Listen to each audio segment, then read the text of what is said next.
Hello, bonjour les amis. Je vous reviens aujourd'hui, c'est pour vous présenter comment je cuisine mon taro avec de la sauce jaune sans utiliser le cube Maggi ou bien une autre qualité de cube. Je prépare sans cube, comme vous le savez. Premièrement, je nettoie mes tubercules de taro. Je les nettoie, je coupe les bouts. J'enlève toute partie qui n'est pas nécessaire. Je les découpe tout, je les mets dans une marmite. Et puis je les lave soigneusement. Je m'assure que toutes ces tubercules-là qu'elles sont propres. Et puis je mets les plus grosses en dessous et les plus petits au-dessus. Et je mets de l'eau, je les prépare. Donc après la cuisson, j'épluche, j'enlève la peau. Et puis je vais les écraser. En fait, je vais les piler. J'utilise en fait ce que j'ai à la maison. Et normalement en Afrique, nous avons des mortiers, des pilons. Mais selon ce que vous avez à la maison, vous pouvez l'utiliser. Moi, j'utilise ici là un outil pour juste les écraser. Et ça, en fait, ça fait l'affaire quoi. À la fin, j'ai aussi du taro bien écrasé. Donc, je les écrase comme vous voyez là. Et je m'assure que je passe et je repasse encore. Que les tubercules sont bien écrasés.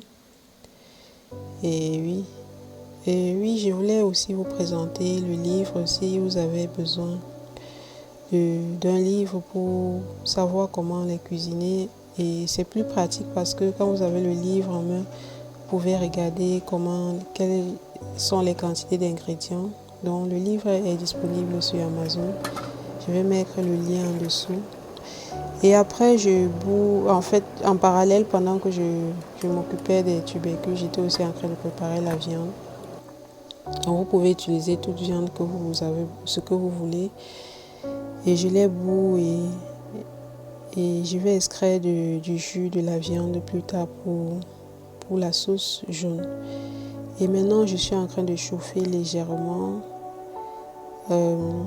l'huile. Je ne les chauffe pas vraiment. Je veux juste que ce soit liquide. Et j'utilise le kanwa ou bien, oui, le kanwa. J'utilise une partie du jus de la viande pour dissoudre le kanwa. En fait, je m'assure que l'eau de la viande est tiède. Elle ne doit pas être chaude quoi. Sinon ça va affecter ma sauce. La sauce ne va pas donner parce qu'il faut que l'eau soit tiède pour que le mélange soit homogène. Donc je mélange aussi les épices avec une partie aussi d'eau de la viande. Je mélange et j'ajoute aussi du sel là-dedans.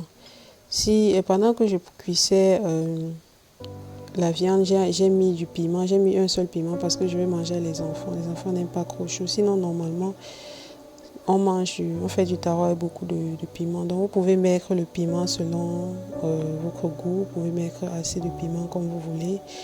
Vous pouvez l'écraser même. Avoir du piment écrasé, piment frais écrasé. Donc, je mélange avec du sel. Et maintenant, je vais mélanger pour avoir ma sauce jaune. Voilà le jus de la viande que j'ai mis dans mon moulinex et j'ai ajouté de l'huile et je vais passer en fait au mixeur. Je vais mixer et vous pouvez voir que le mélange il est jaune. Et maintenant j'ajoute mes condiments que j'ai préalablement mélangés. J'ajoute cela dans mon mélange et puis je vais encore mixer. Et voilà, ma sauce est prête et prête à manger. Bon appétit et à la prochaine. Merci.